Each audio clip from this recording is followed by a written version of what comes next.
விதியை வெல்லும் நட்சத்திர வகுப்பு தொடங்கும் நாள் செப்டம்பர் 5 முதல் 11 வரை 7 நாட்கள் அதிகாலை 4:30 மணியிலிருந்து 5:30 மணி வரை 1 மணி நேர வகுப்பாக ஜூம் ஆன்லைன் வாயிலாக நடைபெற இருக்கு. ஸ்கிரீன்ல தெரிகிற நம்பருக்கு கால் பண்ணி உடனே முன்பதிவு செய்து கொள்ளவும். நான் நிறைய முறை சொல்லியிருக்கேன், மணியை அட்ராக்ட் பண்ணணும்னா முதல்ல நீங்க சரி செய்ய வேண்டிய கிரகம் யார் அப்படின்னா சந்திர பகவான். இப்ப சந்திர பகவான் பலகீனம் அடைவது செவ்வாயால், கேது பகவான். அப்போ இந்த செவ்வாயோட கேதுவோட தன்மைகள் அந்த வீட்டுல நிறைய இருக்கும். நிறைய பேர் என்னை வீட்டுக்கு அழைத்து நான் பணம் வைத்திருக்கிறது சரியா அப்படின்னு பாருங்க குருஜி வாங்கன்னு கூப்பிட்டாங்க. அப்ப வீட்டோடைய பீரோவை போய் திறந்து பாக்குறப்ப என்ன இருக்குன்னா, வீட்டோடைய பீரோக்குள்ள பணம் இருக்கிறத விட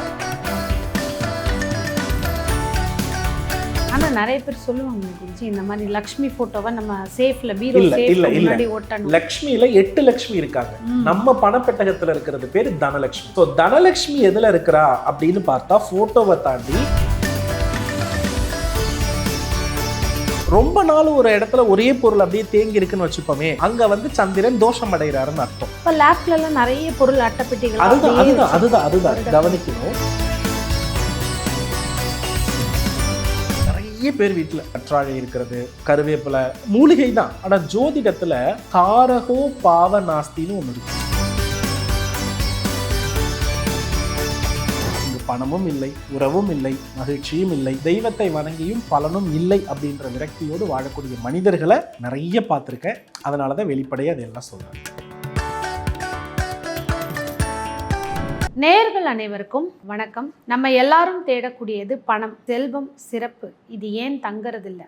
இதுதான் இன்றைய கேள்வி. நம்மளுடைய ஜோதிடர் மற்றும் பிரணவ வாஸ்து நிபுணர் டாக்டர் சிவகுரு ரூபன் ஜி சத்யசீலன் குருஜி அவர்கள் கூட இன்னைக்கு இதை பத்தி உரையாடலாம். குருஜி வணக்கம். ஸ்ரீ குருப்பியோ நமஹா, ஸ்ரீ மாத்ரே நமஹா, ஓம் அகத்தி சாயி நமஹா. இறையடியார்கள் அனைவருக்கும் அன்பான வணக்கங்கள். வணக்கம் குருஜி. எல்லாருமே தேடுறது பணம்.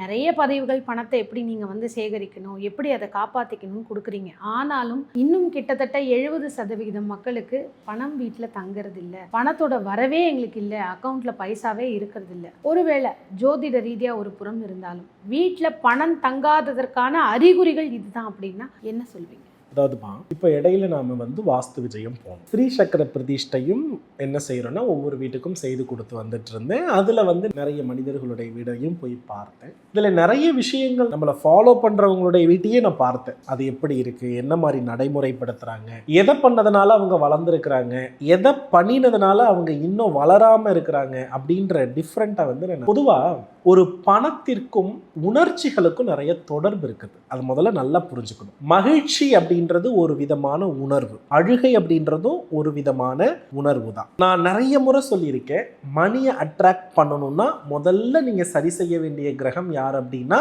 சந்திர பகவான். சந்திர பகவான் கிட்ட இருந்து நீங்க கத்துக்கிற விஷயம் என்னன்னா, அவர் 27 நட்சத்திரத்திலும் பயணிக்கிறார், 9 கிரகங்களோடும் தொடர்பாகிறார்.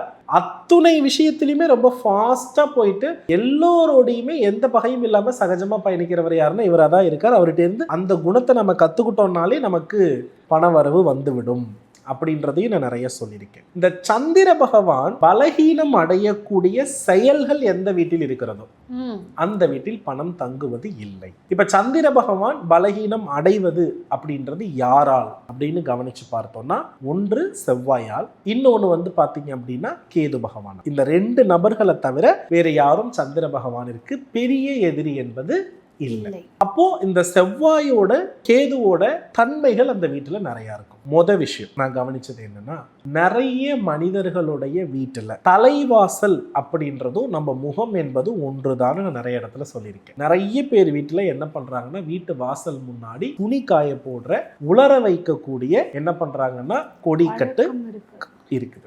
ஸோ இது முதல்ல அவங்க வீட்டுக்கு பண வரவு தடையை ஏற்படுத்தும். முதல் விஷயம், யாருமே என்ன பண்ணாதீங்கன்னா உங்க வீட்டோடைய பின்பக்கம் அல்லது வீட்டினுடைய மாடி, இது 2 இடங்களை தவிர, வெட்ட வெளியை தவிர வீட்டிற்குள் எக்காரணத்தை முன்னிட்டும் ஒரு கயிறு கட்டி அதுல துணி போடக்கூடிய பழக்கத்தை ஏற்படுத்தாதீர்கள். அப்படி ஏற்படுத்தினீங்கன்னா அந்த வீட்டுக்குள்ள இருக்கக்கூடிய மனிதர்களுக்குள் இருக்கக்கூடிய உடல் சார்ந்த உணர்வு சார்ந்த விஷயம் தடைப்படும், தனித்தே வாழுற மனநிலை வரும். அதனால அது கட்டக்கூடாது.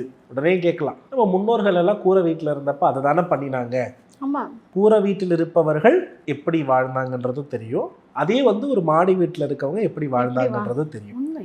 அவங்க வீட்டில் என்ன இருக்காதுன்னா கயிறு இருக்காது, மரத்தால் செய்யப்பட்டிருக்கும். அதன் மேல தான் என்ன பண்ணுவாங்கன்னா துணிகளை போடுவாங்க. இது நிறைய பழமையான வீடுகளில் இன்னைக்கு பழக்கத்தை பார்க்கலாம். அதனால பணம் வரவிற்கு முதல் விஷயம் இது. ரெண்டாவது விஷயம் என்ன பார்த்தேன்னா, நிறைய பேர் என்னை வீட்டுக்கு அழைத்து நான் பணம் வைத்திருக்கிறது சரியா அப்படின்னு பாருங்க குருஜி வாங்கன்னு கூப்பிட்டாங்க. அப்போ வீட்டோடைய பீரோவை போய் திறந்து பார்க்குறப்ப என்ன இருக்குன்னா, வீட்டோடைய பீரோக்குள்ள பணம் இருக்கிறத விட தெய்வ படங்கள் நிறைய இருக்கு. குபேரன் படம், திருப்பதி பெருமாள் படம், அது போல மகாலட்சுமி படம், முருகன் படம், இப்படி தெய்வ படங்களுக்கு முன்பாக பணம் வச்சிருக்காங்க. நிறைய பணம் இல்ல, பரிகார பொருள் தான் அதுல நிறைய இருக்கு. பணம் என்பது ரொம்ப கம்மி தான் இருக்கு, நகை அதெல்லாம் பெருசா இல்லை. நன்றாக புரிந்து கொள்ள வேண்டும், பண ஈர்ப்புக்கு சந்திரன் தான் மிக முக்கியமான கிரகம்னு சொல்றேன் இல்லையா? அப்ப சந்திரனுக்கு நல்ல நறுமணம் அவசியம்னு சொல்லியிருக்கேன். நறுமணம் தான் ரொம்ப ரொம்ப முக்கியம். அந்த நறுமணத்துல ரொம்ப முதன்மையானது வந்து பாத்தீங்கன்னா இந்த ஏலக்காயும், அதுக்கு அடுத்தபடியே வெந்தயமும், அதுக்கப்புறம் காப்பி கொட்டையோடைய இதெல்லாம் மணியை பயங்கரமா அட்ராக்ட் பண்ணும். மணி ஃப்ரீக்வன்சி விஷயங்கள் இதெல்லாம் நம்ம வைக்கிறதுல வந்து தவறுகள் கிடையாது. ஆனா தெய்வத்தை வைத்து நீங்க பணத்தை வைக்காதீங்க. ஆனா நிறைய பேர் சொல்லுவாங்களே குருஜி, இந்த மாதிரி லக்ஷ்மி போட்டோவை நம்ம சேஃப்ல பீரோ சேஃப்ல முன்னாடி ஒட்டணும். லக்ஷ்மியில 8 லக்ஷ்மி இருக்காங்க. நம்ம பணப்பெட்டகத்துல இருக்கிறது பேரு தனலட்சுமி. சோ தனலட்சுமி எதுல இருக்கிறா அப்படின்னு பார்த்தா, போட்டோவை தாண்டி அவ எந்த வடிவத்தில் இருக்கிறாள் என்பதை போற்றினாலே அவருடைய அருள் கிடைக்கும். தனலட்சுமியை நம்ம முன்னோர்கள் நாணயத்தின் வடிவில், தங்க கட்டிகளின் வடிவில், பணக்கட்டுகளின் வடிவில் தான் வழிபட்டாங்க. அப்ப நீங்க அங்க ஒரு பணக்கட்டும் நாணய குவியலும் வச்ச எங்க தனலட்சுமி இருக்கிறாங்க தானே அர்த்தம். அது உங்களுக்கு தெய்வமா பாக்குறதுல என்ன கஷ்டம்? அப்ப என்ன பண்ணாதீங்கன்னா, பணத்தை வைங்க, நல்ல ஃப்ராக்ரன்ஸ் வைங்க, மஞ்சள் பைக்குள்ள வைங்க, சிவப்பு நிற பட்டுல வைங்க, தவறு இல்லை. ஆனா பணம் வைக்கிற இடத்தை பணமா வைங்க. அதுல நீங்க பட்டு புடவைகள் வைக்கலாம், சொத்து பத்திரங்கள் வைக்கலாம், வேற எதுவும் வைக்க வேண்டாம். நடைமுறையில வந்து பழைய துணிகள் வச்சிருப்போம் இல்லையா, அதை வச்சு நீங்க இது பண்ண வேண்டாம். இன்னொரு பெரிய லாஜிக் நான் உங்களுக்கு சொல்றேன். தனம் இருக்கிற இடத்துலதான் தனம் சேரும்னு சொல்லுவாங்க. பெரிய பணக்காரர்கள் யாரும் வீட்டுல பணம் வைக்கிறதையோ, சேரலன்றதையோ, நகை வைக்கிறதையோ விரும்புறது இல்லை. அவங்க வீட்டுல அதிகபட்சம் ஒரு தேவைக்குரிய பணம் தான் இருக்கும். வெள்ளி நிறைய இருக்கும், தங்கம், பெரும் பணங்கள் எல்லாம் லாக்கர்ல இருக்கும். அந்த லாக்கர் அப்படின்றதே வந்து தனலட்சுமியினுடைய அடையாளம் தான். ஸோ இப்போ அங்க நம்ம எதுவும் தெய்வ படங்களை பார்க்கல இல்லையா? அப்ப அந்த இடத்துல அந்த வஸ்துக்கள் வடிவில் இருக்கக்கூடிய அம்பாள், தன வடிவாக இருக்கக்கூடிய அந்த அம்பாள் என்ன பண்றான்னா, இருக்கிற ஒரு இடத்துலதான் நிறைய பெறுகிறான். இப்ப நம்ம என்ன பண்ணுவோம், ஒரு மிடில் கிளாஸ் இருக்கிற வரை, ஆமா இந்த 10 சவர நகையை நம்ம லாக்கர்ல வச்சு என்ன பண்ண போறோம், ஒரு 10,000 கொண்டு போய் நம்ம லாக்கர்ல வச்சு என்ன பண்ண போறோம், இப்படிதான் யோசிப்போம். ஆனா உண்மையா சொல்றேன், நம்ம வீட்டுல ஒரு தனி பெட்டகத்தில் எந்த தொடர்பும் இல்லாம ஃப்ராக்ரன்ஸோட இந்த பணத்தை நீங்க வச்சு பாருங்க. தெய்வ படங்கள் முன்னாடி எதுவும் வைக்காதீர்கள். இப்ப நிறைய பேர் பூஜை ரூம்ல வச்சிருப்பாங்க ஒரு பணப்பெட்டகம் வச்சு, அதை நான் தப்புன்னு சொல்லலை. ஆனா பணம் பெட்டகத்துக்குள்ள தெய்வத்தை என்ன பண்ணாதீங்கன்னா கொண்டு வர வேண்டாம். நீங்க வெள்ளி, ஒருவேளை மகாலட்சுமியா வெள்ளியில வச்சிருக்கீங்களா, தப்பு இல்லை. ஆனா பெருமாள், முருகன், காமதேனு, குபேரன் வேண்டாம். அந்தந்த தெய்வத்துக்குரிய செயல் செய்தா இந்த இடம் என்ன ஆயிடும், நிரப்பப்படும். இது 3வது விஷயமா நான் பார்த்தது. 4வது விஷயம் என்னன்னா, பொதுவா ஒரு பொருளை கட்டமைத்து அழகாக வைக்கிறது தான் சந்திரனுக்கு பரிகாரமே. ஒரு வீட்டுல சந்திர தோஷம் நீங்கணும்னா என்ன தெரியுமா பண்ணணும், அந்த பொருளை நல்லா திரும்ப ஆர்கனைஸ் பண்ணி வச்சு இடத்த மாத்திட்டு கிளியர் பண்ணிட்டாலே சந்திரன் வந்து நல்லாயிடுறாருன்னு அர்த்தம். ரொம்ப நாள் ஒரு இடத்துல ஒரே பொருள் அப்படியே தேங்கி இருக்குன்னு வச்சுப்போமே, அங்க வந்து சந்திரன் தோஷம் அடைகிறாருன்னு அர்த்தம். இப்ப லேப்ல எல்லாம் நிறைய பொருள் அட்டைப்பெட்டிகள், அதுதான் கவனிக்கணும். அங்க வந்து செவ்வாய் வேலை செய்யறார், அது வந்து தாங்கும் தன்மை. நான் சொல்லக்கூடியது ஒரு மறைத்து ஒரு அறை போட்டு லாக் பண்ணிருக்கிறதுல பிரச்சனை இல்லை. நம்ம நடைமுறை வாழ்க்கையோடு நம்மோடு தொடர்பாகிட்டு இருக்கிற அசைகிற பொருள் இருக்கு இல்லையா, இந்த அசைகிற பொருள் சில நாட்கள் ஒரே இடத்துல அசையாம இருக்கும்போது அந்த இடத்துல தோஷம் ஏற்படுது. அலங்கோலமாக இருக்கும் பொழுது தோஷங்கள் ஏற்படுது. ஒரு 10 புத்தகம் அப்படியே ஒண்ணு மேல ஒண்ணு கிடக்கிறதுன்றது சந்திரன் நீச்சம். அந்த 10 புத்தகங்கள் அழகா எடுக்கிற மாதிரி இருக்கிறது சந்திரன் சிறப்பா இருக்கிறது. அப்போ உண்மையிலேயே ஒருவருக்கு, நான் பெரிய பணக்காரர்கள் கிட்ட பார்த்த விஷயம், ஒரு யாரிடமும் அடிமை இல்லாதவர்களிடம் பார்த்த விஷயம், அவரவர்களுடைய பொருளை அவரவர்கள் சரியாக பயன்படுத்துறாங்க. இல்ல பெரிய ராஜயோகம் உள்ள ஜாதகம் இருக்குதுன்னா அவர்கள் தப்பு பண்ணி கலைச்சு போட்டா கூட அதை சரி பண்ணி வைக்கிறதுக்கு அந்த வீட்டுல ஒரு ஆளை கடவுள் கொடுத்திருக்காரு. இது பெரிய ராஜயோகம் உள்ளவர்களுக்கு. அதனால ஒரு வீட்டுக்குள்ள நுழையும் பொழுது எந்தெந்த பொருளையும் கண்ணா பின்னான்னு போடாதீங்க. அதுல ஒரு பிரகாசத்தை கொடுங்க, அதுல ஒரு தெளிவை கொடுங்க. இந்த நிலை இல்லைன்னாலும் உங்க வீட்டுல பணம் தங்காது. இது வந்து 4வது நிலை. 5வது நிலை என்ன அப்படின்னு பார்த்தோம்னா, நிறைய பேர் வீட்டுல நல்ல விஷயம்தான். வீட்டில் கற்றாழை இருக்கிறது, கருவேப்பிலை, மூலிகை தான். இப்போ எதையுமே நான் மூலிகை இல்லைன்னு மறுக்க முடியாது. ஆனால் ஜோதிடத்தில் காரகோ பாவ நாஸ்தின்னு ஒன்று இருக்கு. ஆமாம், சரியா? எந்த காரகத்தை ஒரு மனிதன் அதிகப்படுத்தி செய்கிறானோ அந்த காரகத்தால் அவனுக்கு பிரச்சனை இருக்கிறது அப்படின்றது அர்த்தம். இப்போ ஒரு வீட்டுல இந்த நோய்க்கு இது தேவைப்படும், இந்த நோய்க்கு கற்றாழை, இந்த நோய்க்கு பாத்தீங்கன்னா கீழாநெல்லி, இந்த நோய்க்கு இந்த மூலிகைன்னு சொல்றோம்ல, இந்த மூலிகையை வைத்து பராமரிக்கிறவங்க வீட்டை நீங்க பாருங்களேன், நோய்களுடைய முழு பட்டியலே அந்த வீட்டில தான் இருக்கும். எப்பொழுதும் மூலிகைகள் அப்படின்றது பாத்தீங்கன்னா அதுல இருக்கக்கூடிய வேரும் அந்த இலையும் தான் நமக்கு மருந்தா பயன்படுது. இதை கேது பகவான்னு சொல்லுவோம். இவர் ஆகாய மார்க்கத்தோடு தொடர்புடையவர், கேதுனாலி. அதனாலதான் மந்திர சித்துக்கள், வசிய மூலிகைகள் இப்படியெல்லாம் செயல்படுது. ஆனா வீடு என்பது நீர்பூத நிலபூத வசியத்தோடு தொடர்புடையது. ஏன்னா சாப்பிட்றது நீர் நிலம் பஞ்சபூதத்தில் இப்படிதான் வேலை செய்யுது. தூங்குறது உணர்ச்சி, காதல், அன்பு, பயப்படுதல் எல்லாம் நீரும் நிலமும் சேர்ந்து இருக்கிறது. இந்த வீடுல நடக்கக்கூடிய செய்கைகள் அத்தனையுமே நீரும் நிலமும். செய்யக்கூடாத செயல்கள் எதுனா காற்றும் ஆகாயமும். அந்த காற்றும் ஆகாயமும் அப்படின்னு நம்ம எடுத்துக்கிட்டோம்னா தான் அங்க மூலிகை தோட்டம் வருது. இந்த மூலிகை தோட்டம் அதிகமாக இருக்கிற வீட்டில் தொடர்ந்து ஒருத்தர் பெரிய உபாதையிலையும் பாதிக்கப்படுறார். இந்த வீட்டு வாரிசுகளுடைய திருமண வாழ்க்கை பிரிவு கேள்விக்குறியாக இருக்கிறது. நான் மூலிகை வைங்க தப்புன்னு சொல்லலை, ஆனால் அதை விட 5 மடங்கு பூக்கக்கூடிய தாவரங்களை வச்சிருங்க. உங்கள் வீட்டில் ஒரு துளசி செடி இருக்குன்னா 2 மல்லிகைப்பூ செடி இருக்கணும். ஓகே. உங்கள் வீட்டில் ஒரு கற்பூரவல்லி இருக்குன்னா உங்கள் வீட்டில் 3 வாசனை மலர் செடி இருக்கணும். நீங்கள் நல்லா கவனிச்சு பாருங்க, இந்த ஆரோக்கியம், பாசிட்டிவிட்டி அப்படின்னு சொல்லி வச்சிருக்கிற அத்தனை வீட்லையுமே மூலிகை இருக்கும், பூ பூக்கிற தோட்டம் இருக்காது. உண்மை. அந்த வீட்டில் லோன்லியஸாக இருக்கக்கூடியவங்க தான் நிறைய இருப்பாங்க. திருமண வாழ்க்கையில் பிரிந்தவர்கள் தான் நிறைய இருப்பாங்க. செல்ல பிராணிகளுக்கு தான் அதிக முக்கியத்துவம் கொடுப்பாங்க. இது எல்லாம் அந்த வீட்டில் நடக்கும். அந்த வீட்டில் மல்லிகைப்பூ ஸ்மெல் வராது, அந்த வீட்டில் பாரிஜாத ஸ்மெல் வராது, மருதாணி வச்சிருக்க மாட்டாங்க, பர்ஃப்யூம் ஸ்மெல் கூட வராது, ஜவ்வாது ஸ்மெல் கன்ஃபார்மாக வரும். மூலிகை பிடிச்சவங்களுக்கு ஜவ்வாது பிடிக்கும். இது எல்லாம் ஒரு புறம். ஸோ அதனால் எப்போதும் மூலிகைகளுக்கு முக்கியத்துவம் கொடுங்கள். இப்போ நான் அதெல்லாம் வேண்டான்னு சொல்லலை, துளசியும் இருக்கட்டும், கற்பூரவல்லியும் இருக்கட்டும், நான் வேண்டான்னு சொல்லலை. ஆனால் உங்கள் வீடு அதிகபட்சம் நிரம்ப நந்தவனமாக இருக்கணும். அப்படி இல்லைன்னா உங்கள் வீட்டில் பணம் தங்குறதுல பிரச்சனை இருக்கு. ஏன்னா வெறும் மூலிகையாவே இருக்கிறது, ஒவ்வொன்றிலும் ஒரு மருத்துவ குணம் இருந்துச்சுன்னா அந்த வீட்டில் வாழக்கூடிய மனிதர்கள் திருமண உறவுக்கோ, அன்புக்கோ, வாழணுன்ற ஆசைக்கோ, பொருளாதாரத்திற்கோ பெரிய மதிப்பு கொடுக்கல. அதனால அந்த வீட்டில் லட்சுமி அருள் இல்லை. ஏன்னா நீங்க இப்படி இருக்க வீட்டில் நீங்க நல்லா கவனிச்சு பாருங்க, லட்சுமி அருள்னா என்ன? சுறுசுறுப்பு, நல்லா அழகுபடுத்திக்கிறது, ஃபேன்சியா ட்ரெஸ் போடுறது, பர்ஃப்யூம் யூஸ் பண்றது, இந்த கேரக்டர்லாம் அந்த வீட்டில் உள்ள பெண்களுக்கு இருக்காது.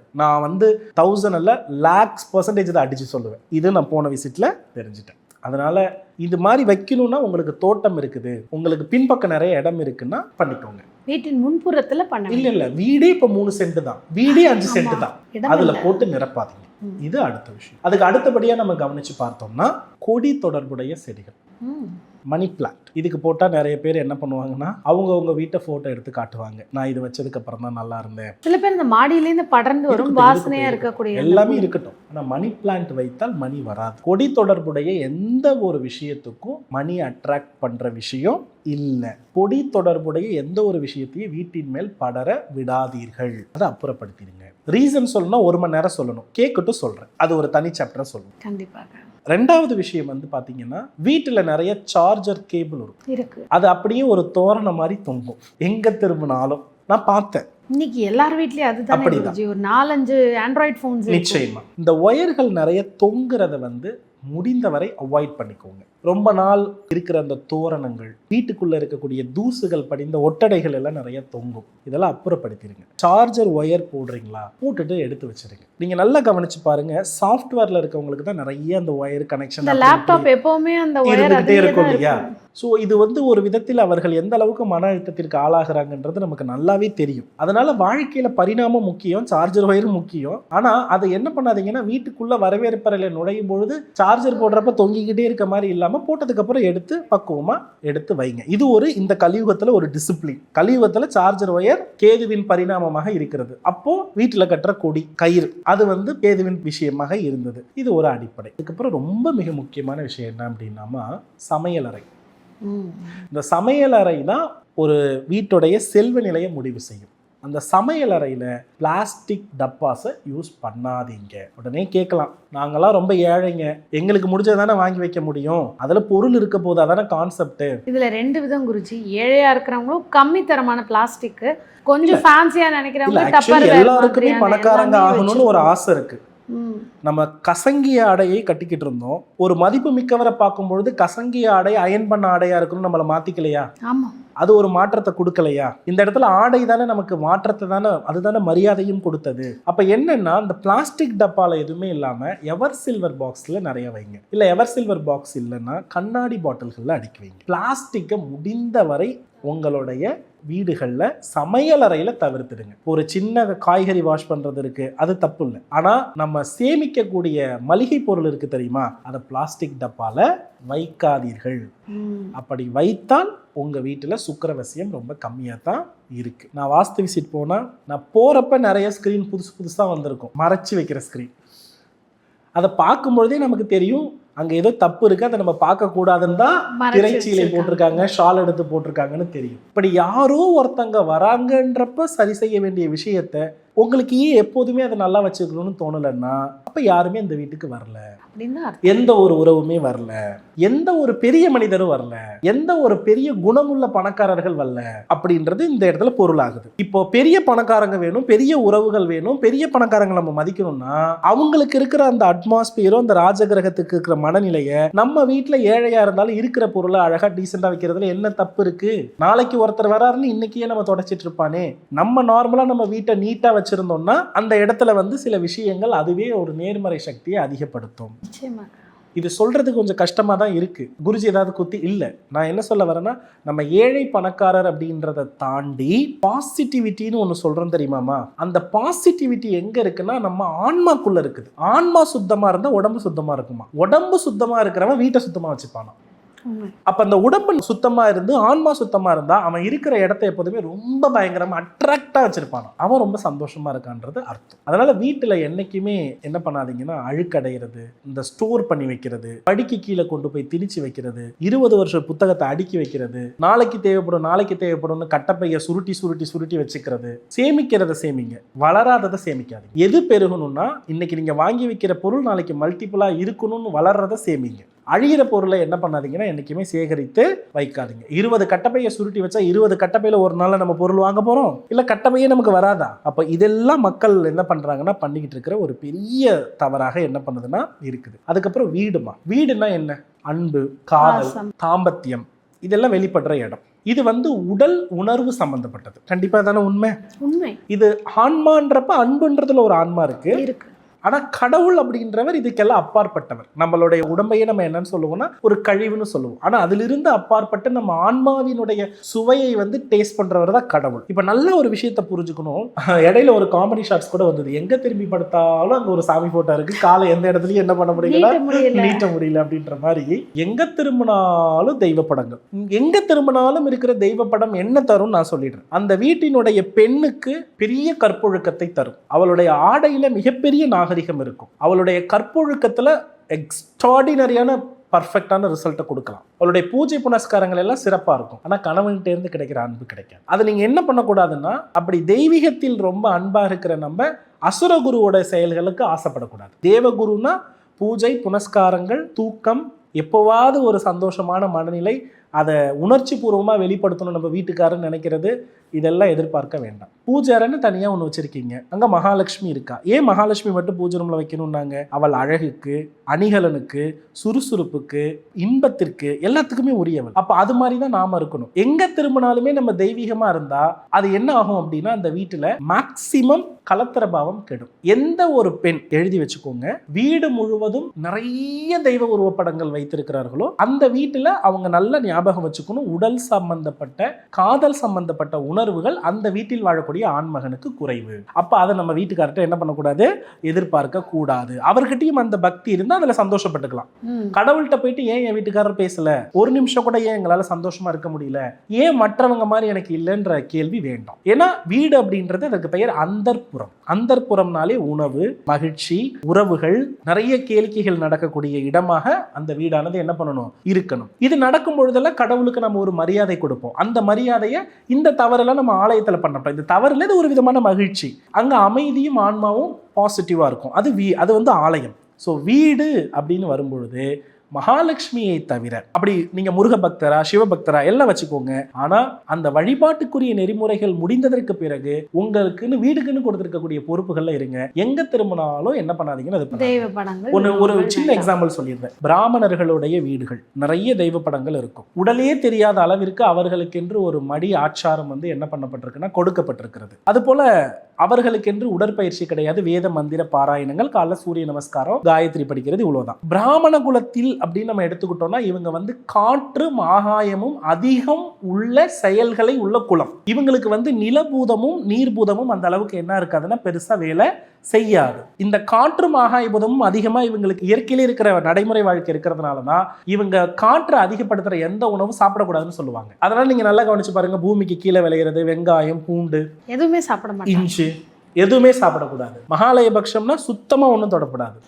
இதுக்கெல்லாம் காரணம் என்னன்னா அவர்களுடைய நடைமுறை வாழ்க்கை, அவர்களுடைய சுற்றுச்சூழலுக்கு இருக்கிற நிலை அனைத்துமே ஒரு மனிதனுடைய உடலுக்கு முக்கியத்துவம் கொடுக்கிற செயலை விட ஆன்மாவுக்கு மட்டுமே அதிக முக்கியத்துவம் கொடுக்கக்கூடிய வாழ்வியல் முறை அந்த குலத்திற்கு விதிக்கப்பட்டது. ஆகையினால அந்த இடத்துல என்ன பண்ணலன்னா நடைமுறை பிரச்சனைகள்ல அவயங்கள் தெரியாத மாதிரியான புடவைகள், அந்த ஆச்சாரங்களை கடைபிடிப்பது, எந்த நாள் எப்படி இருக்கணும்ன்ற ஒரு நிலைகள் ஒவ்வொன்றிற்கும் சாஸ்திர சம்பிரதாயம் பார்த்துப்பட்டு செய்யப்பட்டது. ஏன்னா அது ஆன்மாவை வளர்ப்பது. ஆனா நடைமுறையில தமிழகத்துல 80% பேர் சத்திரிய வாழ்க்கையும் வைசிய வாழ்க்கையும் பின்பற்றுபவர்கள். அங்க பார்த்துட்டு அதை அப்படியே என்ன பண்றாங்கன்னா தன்னுடைய வீட்லயே அப்படியே ரிஃப்ளெக்ட் பண்றாங்க. இங்க கணவர் வந்து சத்திரிய வாழ்க்கையில இருக்காரு, வைசிய வாழ்க்கையில இருக்காரு, பணத்தை நிறைய சேகரிக்கணும், இது எல்லாமே அங்க என்ன பண்ணுதுன்னா மாறி போயிடுது. அப்ப வீட்டுல ஒருத்தவங்க பண்ணும்பொழுது அங்க பணவசியம் என்பது குறையுது. இது ஒரு மிகப்பெரிய காரணம். அப்ப என்னன்னா எங்க திரும்பினாலும் படத்தை மாட்டி வைக்காதீங்க. பணம் வேணும்னா அந்த தெய்வத்துக்குரிய மரியாதையை என்ன பண்ணுங்கன்னா சரியா கொடுங்க. வீடை வைங்க, அது இன்னும் சிறப்பா இருக்கும். அடுத்து தலைவாசல், வீட்டினுடைய படுக்கை அறை. இந்த படுக்கை அறையில வந்து உணவு அருந்துவது, டிவி பார்க்கறது, இதெல்லாம் அவாய்ட் பண்ணிக்கோங்க. எல்லா வீட்டு வாசல்களுடைய தாழ்பால்கள், கதவுகள் உடையாம இருக்கான்னு பார்த்துக்கோங்க. இதெல்லாம் சரி பண்ணிட்டீங்கன்னா உங்களுக்கு பண வரவு உறுதியாக இருக்கும். இப்போ நான் சொன்ன தவறுகள்லாம் எந்த வீட்டில் இருக்கிறதோ அங்கு பணமும் இல்லை, உறவும் இல்லை, மகிழ்ச்சியும் இல்லை, தெய்வத்தை வணங்கியும் பலனும் இல்லை அப்படின்ற விரக்தியோடு வாழக்கூடிய மனிதர்களை நிறைய பார்த்துருக்கேன். அதனால தான் வெளிப்படையாக அதெல்லாம் சொல்கிறேன். ஓகேவா? ஸோ நம்மளை பொறுத்தளவில் இப்போ அடிமட்ட வாழ்க்கையில் ஒரு மந்திரம் படித்தா பணம் வந்துருமா, இதெல்லாம் செஞ்சால் பணம் வந்துருமா, நம்பிக்கையோடு செஞ்சு பாருங்க. சந்திரனை இப்போ நான் சொல்லிட்டு இருக்கிறது எல்லாமே சந்திரனை சரி பண்ணுற பரிகாரம் பண்ணி பார்த்துட்டு அதுக்கப்புறம் உங்கள் குடும்பத்தில் ஒரு உறவினர் வந்துட்டாருன்னா நீங்கள் சந்திரனை ஆக்டிவேட் பண்ணிட்டீங்க. உங்க வீட்டில் ஒருத்தர் வந்து சாப்பிட்றதுக்கு விருப்பப்பட்டாருன்னா சந்திரனை ஆக்டிவேட் பண்ணிட்டீங்க. 2 வேளை குலைச்சிட்டீங்கன்னா சந்திரனை வந்து இதெல்லாம் தானா வரணும், கட்டாயமா செய்யறதை விட தானா வரணும். உங்க வீட்டுல பூச்செடிகள் நல்லா பூத்து குலுங்குதுன்னா வீட்டுல சந்திரனை ஆக்டிவேட் பண்ணிட்டீங்க. உங்க வீட்டுல நல்ல நறுமணங்கள் தமிழுதுன்னா சந்திரனை ஆக்டிவேட் பண்ணிட்டீங்க. இதெல்லாம் இல்லாம எதுவுமே. அதனால இதெல்லாம் செயல்படுத்துங்க. வாழ்க்கையில ஒரு நிலையிலிருந்து அடுத்த நிலைக்கு அழைத்து செல்வதற்கு இந்த யுக்திகள் உதவும். இந்த தவறுகளை செய்ய வேண்டாம். எல்லாருமே எப்படி பிறந்திருந்தாலும் அடுத்த நிலைக்கு போகணும், கார் வாங்கணும், வீடு வாங்கணும், சொத்து வாங்கணும், எல்லா எண்ணமுமே இருக்கும். இந்த எண்ணத்தை சரி பண்றதுக்கு, அதை பெறுவதற்கு இந்த அடிப்படை ரொம்ப ரொம்ப அவசியமானது. வாஸ்து தோஷம் இப்படி எதுவாக இருந்து வளர முடியலன்னா அந்த வீட்டுல வந்து ஸ்ரீ சக்கரத்தை பிரதிஷ்டை பண்ணிடுங்க. ஸ்ரீ சக்கர பிரதிஷ்டை என்ற ஒரு முறை இருக்கிறது. நிறைய முறை நான் சந்திரனை பற்றி, மகாலட்சுமி பத்தி பேசியிருக்கேன். மகாலட்சுமியை ஸ்ரீ சக்கர வடிவாக நிறைய என்னுடைய மாணவர்கள் வீட்டுக்கு பிரதிஷ்டை செய்து கொடுத்துட்டு இருக்கேன். அதனால நான் பிரதிஷ்டை செய்ய வரேன்னு சொல்லல. இந்த பிரதிஷ்டை எவ்வாறு செய்யணும் அப்படின்ற வாய்ப்புகளை குருகுலம் சேர்ந்த மாணவர்களுக்கு கற்றுக்கொண்டு கொடுத்துட்டு இருக்கேன். அதுல ரொம்ப முக்கியமானது நட்சத்திரம். அதே போல வந்து பாத்தீங்கன்னா அடுத்து வீட்டினுடைய கிழக்கு சுவர் இருக்குல்ல, அந்த சுவர்கள்ல எப்பொழுதுமே விரிசல் ஏற்பட்டிருக்க கூடாது. அந்த மாதிரி விரிசல்கள் ஏற்பட்டிருந்தால் அங்கு செல்வ நிலைக்கு தடை ஏற்பட்டிருக்கிறது. எந்த வீட்டில் கிழக்கு பக்க சுவற்றில் விரிசல் ஏற்பட்டிருக்கிறதோ அந்த வீட்டுடைய ஆண்மகனுக்கும் அந்த வீட்டு தலைவிக்கும் கருத்து வேறுபாடுகள் உறுதி. ஒருவேளை அந்த வீட்டுல ஒரு ஆண் குழந்தை பிறக்குதுன்னா அந்த ஆண் குழந்தையினுடைய ஆரோக்கியத்தை அது கெடுக்கும். கிழக்கு பக்கம் எந்த வீட்டுல சுவர் விரிசல் இருந்தாலும் அந்த வீட்டுல முடிவு பண்ணிடலாம், இந்த வீட்டில் வந்து ஆண் குழந்தைகள் வந்து வெளியே விடாமல் லாக் பண்ணப்படுது, சுதந்திரமற்ற வாழ்க்கையை வாழுது அப்படின்றத நம்ம தெரிஞ்சுக்கலாம். அதனால கிழக்கு விஷயத்துல என்னைக்குமே என்ன பண்ணாதீங்கன்னா தப்பு பண்ணாதீங்க. விரிசல்களை சரி பண்ணிடுங்க. இந்த துரு பிடிச்ச பொருள், வீடு கட்டுறப்ப வந்த பொருள், ஜன்னல் தாத்தா பாட்டியோடது, தாத்தா பாட்டியோடதை வந்து சேகரித்து அதை துரு பிடிக்க வைக்கிறதா தாத்தா பாட்டியோடது. நிறைய பேர் பாரம்பரியம் கொடுக்க மாட்டாங்க, பழசானாலும் அப்படியே அம்மா எதுவாக இருந்தாலும் மெயின்டைன் பண்ணா ஓகே, மெயின்டைன் பண்ணாம அப்படியே வச்சு இருக்க, அது தோஷம். ஸோ இதெல்லாம் சரி பண்ணினாலே போதுமானது. இப்போ நீங்கள் வந்து உங்களுடைய வாழ்வியல் அனுபவமாக, அதாவது வாஸ்துவுக்கும் ஸ்ரீசக்கர பிரதிஷ்டைக்கும் நீங்கள் போகும்பொழுது மக்கள் செய்திருக்கிற தவறு தான் அந்த வீட்டில் பணம் தங்க முடியாததற்கான காரணம்னு நிறைய சொன்னீங்க. நிறைய ஒரு விஷயத்த சொல்லணும்னா, நாம வந்து ஒரு அசைகின்ற பொருள் இருக்கு இல்லையா, ஆமாம், அதுலேயே வாஸ்துவை சரி பண்ணிடலாம். எப்பேற்பட்ட வாஸ்து தோஷம் இருந்தாலும் பொருளுடைய கட்டமைப்புகளை வச்சு வாஸ்து தோஷத்தை நம்மளால சரி பண்ண முடியும். ஆனால் அதை யாருமே ஃபாலோ பண்ணுறது இல்லை. ஓகே, ரொம்ப வருத்தம். வாஸ்து பார்க்க போகிறப்பெல்லாம் எவ்வளோ வீடியோ போட்டிருக்கோம், எவ்வளோ பதிவுகள் கொடுத்துருக்கோம். கண்டிப்பாக அதே தப்பையே திரும்ப திரும்ப பண்ணுறாங்களே. போய் நான் கேட்பேன், என்னம்மா பிரச்சனைன்னு கேட்டால் வீட்டுக்காரர் பேச மாட்டேங்கிறாரு, பிள்ளைங்க பேச்சு கேட்க மாட்டேங்குது, அந்த பிரச்சனை, இந்த பிரச்சனை, பண பிரச்சனை, கடன் பிரச்சனை. இதெல்லாம் இருந்தால் நான் இப்படி இருக்கும்னு சொன்னேனே. இப்படி வீட்டில் நீங்கள் விக்கிரக வழிபாடுகளை நிறைய எடுத்து நீங்கள் வந்து பூசாரி மாதிரி வேலை பார்த்தீங்கன்னா அந்த இடத்துல உங்களுக்குன்னு இருக்கிற சந்தோஷம் கரெக்டாக வராது. அது தெய்வத்தை தெய்வமாக கும்பிடுங்க. நம்ம தொட்டு பூஜிக்கிற அளவுக்கெல்லாம் நமக்கு, நான் முன்னாடி சொன்னேன் இல்லையா, ஒவ்வொருத்தருக்கும் ஒரு குலத்தொழில் கொடுக்கப்பட்டிருக்கு இல்லையா, அந்த அவருடைய ஒவ்வொரு செயல்களுக்கும் ஒவ்வொரு பூதங்கள் அவருடைய வாழ்க்கையில காரணமாகுது. சத்திரியர்களை வந்து அசைவம் சாப்பிட வேண்டாம் என்று எந்த ஒரு சாஸ்திரத்திலும் சொல்லவில்லை. நம் பிராமணர்களை சாப்பிடக்கூடாது என்று சொல்லியிருக்கிறது. இவர்கள் எல்லாமே நிலபூதத்தினுடைய உச்சபட்ச வடிவம். இவங்களெல்லாம் அப்படி இருக்கவே முடியாது. இது வந்து அந்த தர்மத்தில் இல்லை. அதனாலதான் அவங்களுடைய கடவுள் எல்லாமே கருப்பசுவாமி, ஐயனார், இப்படி எல்லாம் இருக்கிறது. இப்படி நம்மளுடைய வாழ்வியல் முறை எதை தேர்ந்தெடுத்திருக்கிறோமோ அந்த தேர்ந்தெடுப்பதற்கு தகுந்தாற் போல பஞ்சபூதங்கள் வேலை செய்யும். ஒரு வீட்டுக்குள்ள டானு கால் எடுத்து வச்சு அந்த வீட்டுக்குள்ள இருக்கக்கூடிய ஒவ்வொரு பொருள், ஒவ்வொரு மனிதனுடைய செயல், ஆக்டிவிட்டிஸ் வச்சு இந்த வீட்டுல எந்த பூதத்துடைய பெரிய கனெக்ட் இருக்குன்னு முடிவு பண்ணிடலாம். அந்த எந்த பூதம் பெருசா கனெக்ட் ஆகிருக்கோ அதை அக்செப்ட் பண்ணி வாழ்ந்தா அது சுபம். அக்செப்ட் பண்ணி வாழல அப்படின்னு அவங்க தெரியாம பண்ணிருக்காங்கன்னா அதுதான் அசுபம். அப்ப அதை குறைக்கிறது தான் நம்ம இது பண்ணணும். அப்ப என்னன்னா, நிறைய தெய்வங்கள் இருந்தா அதை காற்றுமாகவும் அதிகப்படுத்துறது. கவலை பணம் வரல, அப்ப பணம் வரணும்னா அதை குறைச்சிட்டு வீட்டுல சாப்பிடணும், சந்தோஷமா இருக்கணும், டூருக்கு போகணும், உடலை நல்லா பேணி பாதுகாத்துக்கணும். இது நிலபூதம், அப்ப அதை ஆக்டிவேட் பண்ணு. இப்படிதான் நம்ம சொல்லணும். இந்த பஞ்சபூதங்கள் இருக்கு இல்லையா, இந்த பஞ்சபூதங்கள் அடிப்படையில் தான் ராசி, கிரகங்கள், நட்சத்திரங்கள் எல்லாம் இருக்கு. அந்த நட்சத்திர புதிரை படிக்க படிக்க எவ்வளவோ சொல்லிட்டு போகலாம். கண்டிப்பாக. ஏன்னா இன்னைக்கு ஒரு நாள் கேலண்டர் திறக்கும் பொழுதே காலையில் அன்னைக்கு ராசி நட்சத்திரம் இன்னைக்கு எனக்கு என்ன போட்டிருக்கு, இந்த நட்சத்திரத்துக்கு எப்படி இருக்குன்னு பார்த்துட்டு இருக்க நேர்கள், ஆமாம் எங்கள் வீட்டில் இந்த பிரச்சனைகள்லாம் இருக்குது, எங்கள் வீட்டில் எந்த பூதம் பிரச்சனையாக இருக்குது, அதை நான் எப்படி சரி செய்யணும், அதுக்கான ஒரு வழி என்ன அப்படிங்கிற ஒரு. பொதுவாக ஸ்ரீசக்கர பிரதிஷ்டை ஒரு வீட்டில் மகாலட்சுமி தொடர்போடு இருப்பது உத்தமம். ஓகே, அதை பண்ணிக்கணும். இது எப்படி பண்ணணும் அப்படின்றதினுடைய நோக்கத்துக்கு நான் என்ன பண்ணுறேன்னா, அதனுடைய தன்மை, அதோடைய மந்திரம், அதோடைய ஆடை, அதோடைய வாழ்வியல் முறை, அதுக்கு பிடித்தது என்ன, இதை பற்றியெல்லாம் ஒரு எளிமையான வகுப்பை மக்களுக்கு ஒரு 7 நாள் கொடுக்கலான் இருக்கேன் நட்சத்திர அடிப்படையில். இது செப்டம்பர் மாதம் 5ஆம் தேதியிலிருந்து 11ஆம் தேதி வரை 7 நாள் நடைபெற இருக்கிறது. இப்போ நான் சொன்ன அறிகுறிகள்லாம் இருக்குது. வாழ்க்கையில் வாழ்கிறதுக்கு தவிச்சிட்டு இருக்கோம். நீங்கள் பேசின வார்த்தையில் எனக்கு ஒரு நம்பிக்கை வந்திருக்கு. பார்க்காமலே இது எல்லாம் சரியாக இருக்குது, நான் உணர்றேன், வாழ்ந்தேன், நான் சரி பண்ணணும் அப்படின்னா அவங்க வாழ்க்கையை என்கிட்ட 1 வருடம் நம்பி கொடுக்க சொல்லுங்கள். நிச்சயமாக இந்த வகுப்புக்குள்ளே இந்த 7 நாள் மட்டும் பயணிக்க சொல்லுங்கள். அதுக்கு பிறகு 1 வருடம் அவங்களை அழைச்சிட்டு போகிறது என்னுடைய பொறுப்பு. கண்டிப்பாக.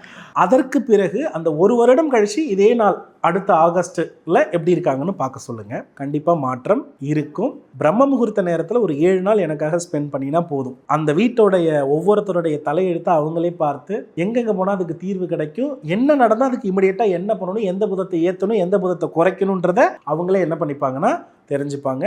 அது மட்டும் அல்லாது இந்த வகுப்போடைய அடிப்படையை கற்றுக்கிறவங்க இருக்காங்க இல்லையா, இதுலேயே ராசி நட்சத்திரம் எல்லாம் வந்துடும். அதனால 1 வருடம் அவர்கள் இதோடு பயணித்து அழைத்து செல்வது என்னுடைய வேலை. ஸோ இந்த வகுப்பில் இணைந்தால் என்னோடு அவர்கள் 1 வருடம் பயணிக்கலாம்.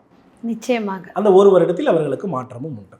நேர்களை பார்த்துட்டு இருக்கீங்க. அந்த காலத்தில் ஒரு வார்த்தை சொல்லுவாங்க, தினமும் பசிக்கு ஒரு உணவு அளிக்கிறது, அதாவது டெய்லி சாப்பிட்றதுக்கு கையில் கொடுக்கறத விட அந்த உணவை எப்படி நம்மளே சேகரிக்கணுங்கிற டெக்னிக்கை சொல்லி கொடுக்கும் பொழுது டெய்லி அவங்களே அவங்களுக்கான விஷயத்த பார்த்துப்பாங்க. இதை நீங்கள் மீன்பிடி கதையிலையும் நீங்கள் கேள்விப்பட்டிருப்பீங்க. டெய்லி ஒரு மீனை கொடுக்கறத விட மீன் பிடிக்கிறது எப்படின்னு. அதுதான் நம்ம குருஜியினுடைய ஐடியாவே. பிரச்சனைகள் ஒவ்வொன்றுத்துக்கும் ஒவ்வொரு சொல்யூஷன் இல்லை, மொத்தமாக எல்லா பிரச்சனைக்கும் ஒரே சொல்யூஷன் அப்படிங்கிறது தான் இந்த வகுப்பு. எப்போவுமே நம்ம படித்து மாணவர்களாக இருந்தால் மட்டுமே நம்ம வாழ்க்கையை சரி பண்ண முடியும். அருமையான வாய்ப்பு. ஸ்க்ரீனில் 2 நம்பர்கள் கொடுக்கப்பட்டிருக்கும், அதற்கு கால் பண்ணி வகுப்பில் இணைஞ்சுக்கோங்க. 16 மாதங்கள் நீங்கள் ஃப்ரீயாக எல்லா கிளாஸஸும் எடுத்துக்கலாம். ஆகஸ்ட்லேருந்து ஆரம்பிக்குது. அடுத்த 14 மாதங்கள் வந்து உங்களுக்கு எல்லா வகுப்புகளும், பண்டிகை மட்டும் இல்லை, வாழ்க்கையின் தாத்பரியத்தை சொல்லக்கூடிய நிறைய விஷயங்கள் இந்த வகுப்பில் கற்றுத்தர இருக்காங்க. மிஸ் பண்ணிடாதீங்க.